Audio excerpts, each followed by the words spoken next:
Hello. So forgive me, I have a summer cold, which is terrible.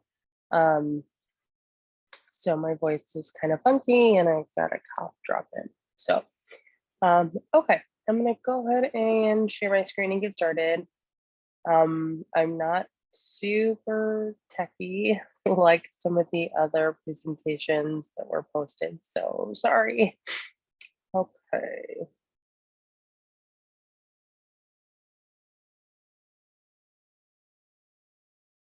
Okay.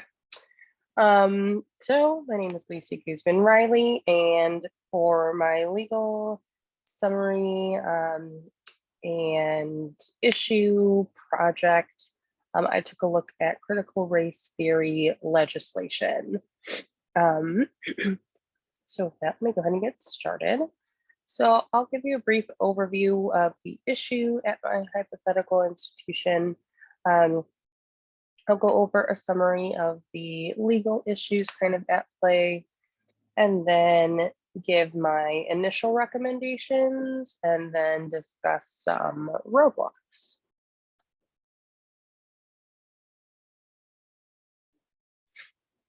Okay, so my hypothetical institution is Northeast Community College. It is a 2-year public HSI, so Hispanic serving institution, located in Northeastern Illinois. There's a couple of relevant kind of issues, but the one thing that I'm focusing on for this is the college success seminar. So HESA771 120 is the college's college success seminar. All students who are new and degree or certificate seeking are required to take this class as a graduation requirement. It is also a transferable elective credit for those working on a transfer program. This class, the learning objectives I have on the screen are critical thinking, writing, reading, information literacy, quantitative literacy, and diversity and social justice. It's actually a learning objective for the College Success Seminar. So this seminar is relatively new at this hypothetical institution. It's been about a year, and the idea is to help students succeed. So first year experience courses or college success seminars are pretty common in higher education. Not quite as common in community colleges, though. You'll see that that's kind of on the rise as well. So community members at various board meetings in the past at this hypothetical institution expressed concern over the college teaching critical race theory, abbreviated to CRT, in the college curriculum or the college success seminar, in addition to other courses as well. And so this also bled into sort of an additional issue, which was the proposal of a director of diversity, equity, and inclusion. So at various board meetings, community members, were kind of up in arms about this shouldn't be taught in education. Education is reading, writing, and arithmetic, not college, but anyway. So now recently, and I would say since we'll take a look, but since 2020, we've seen that states have proposed and signed anti-CRT legislation and or legislation that prohibits discussing about divisive topics, which is very broad and also encompasses a lot of things because of how broad it is. So specifically, Former President Trump issued an executive order in fall of 2020, and this was in regards to using federal funds for trainings that taught divisive concepts. So things like that America is institutionally or systematically racist because of X, Y, and Z, and you can point to various things throughout history. And so saying anything along those lines is would be prohibited under this order. And so, and it doesn't just necessarily apply to race, but it can apply to other things too. So like saying something like the United States is a patriarchal society, therefore in a patriarchal society, women experience sexism. Whether and men can perpetrate sexism, whether unconsciously or consciously. So that might be something that would be prohibited under an executive order. And so there was kind of a scramble at the time, I remember, for colleges and universities to figure out what that meant, because higher ed, we love trainings. And what else do we love more than diversity, equity, and inclusion trainings? And we should, I love it, but we know we love our trainings. States have proposed and passed bills regarding divisive topics. A lot of it was targeted for K through 12, but similar legislation has kind of crept its way into higher education. Jeremy Young, a senior manager of free expression education at Penn America, told Best Colleges that 26% of these bills introduced last year targeted higher education, but so far in 2022, nearly half of all the introduced legislation regulates colleges and universities. So we're starting to see it bleed over more into higher ed. I actually wanted to show this really kind of cool, well, I don't know that I can right now. Let's see. So let me change what I'm sharing really quick.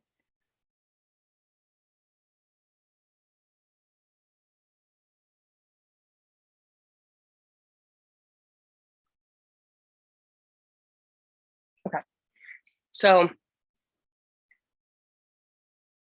I found this cool thing. It's an index of educational gag orders. So, basically you can't talk about these things as a gag order. And so it breaks it down by state, and also has different sections, if they passed, did they die, etc. A tab for everything that's been passed, which is what I was really perusing through. The status, what it impacts K through 12, if there are any penalties associated. So I'm excited to kind of dig into this a little bit deeper for the actual paper. Okay, let me go back. All right. So obviously main kind of overarching legal principles at play are academic freedom and freedom of speech. So academic freedom is free and open inquiry and debate on college campuses. And students have academic freedom, but so do faculty. I think we commonly associate it with faculty, particularly for this issue as far as teaching about social justice and diversity in the classroom as a learning objective for the success seminar.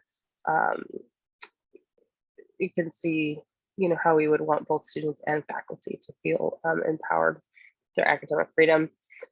Healy v. James established kind of higher education as a marketplace of ideas. So legislation, which there hasn't been any recently proposed in Illinois and enacted, that applies to higher education. But it's important to kind of keep an eye on what's happening in nearby states. Academic freedom has traditionally been considered to be an essential aspect of higher education in the United States. Faculty freedom of expression, whether they're employed by public or private institutions of higher ed, faculty members are citizens and they're therefore protected by First Amendment from government censorship. So these things would all support the idea of keeping social justice and diversity as part of the learning objective for College Success Seminar, which is a larger part of our general education curriculum. Also, freedom of speech, obviously, the overarching one is protected by the First Amendment of the United States Constitution. This is a public institution, so it definitely applies. And again, freedom of speech applies to students and faculty. So faculty have the right to be able to conduct their success seminars and talk about social justice and diversity without being fearful that maybe a student will file a complaint or say their rights weren't respected or whatever. You can kind of see the rabbit hole that can become. So just some initial recommendations, and I still have research to do, obviously, but to continue to allow enough time for public comments at board meetings. People are always going to have something to say. Make sure you let them feel like they've been heard. Even if we don't always agree with or make decisions based on public comment, we want our community members to know that we are listening. Hire diverse and culturally competent faculty to teach the College Success Seminar. Often, navigating conversations about social justice and diversity can be really complex. And if you haven't done it and you're expected to teach this course, it's more than just study skills. It's more than resume building. It's more than resources. It's learning about social justice and diversity. So those faculty should be diverse and be culturally competent to teach and navigate those complex conversations with students. Because not all students have to agree with everything, but they're learning about and they're expanding and they're growing by being introduced to things that they might not have heard of or things that are challenging their views. So similarly, ensure that the instructors are trained on relevant DEI issues and best practices in higher education. So best practice in higher education would be that they're culturally competent. Also, I think training should include the history of community colleges and the social justice mission of community colleges, in connecting that back, and that they know how to and understand the importance of connecting that back to NECC's mission, vision, and values. Faculty teaching the course should also provide robust and diverse information from multiple perspectives, especially if they know that you have a great mix of diverse students in your class that don't have the same identities or history, so to provide robust and diverse information. Also to offer various free speech and academic freedom workshops for students. That is also recommended.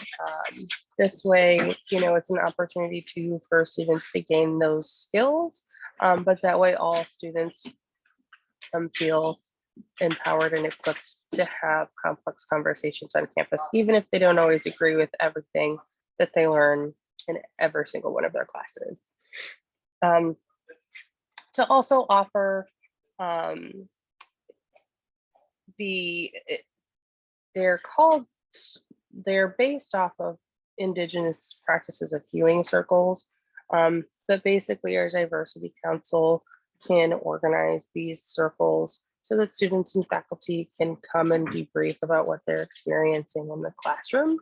And that's exactly what it is. It's just a safe place to kind of debrief things. And again, to have complex conversations, and those circles are facilitated by the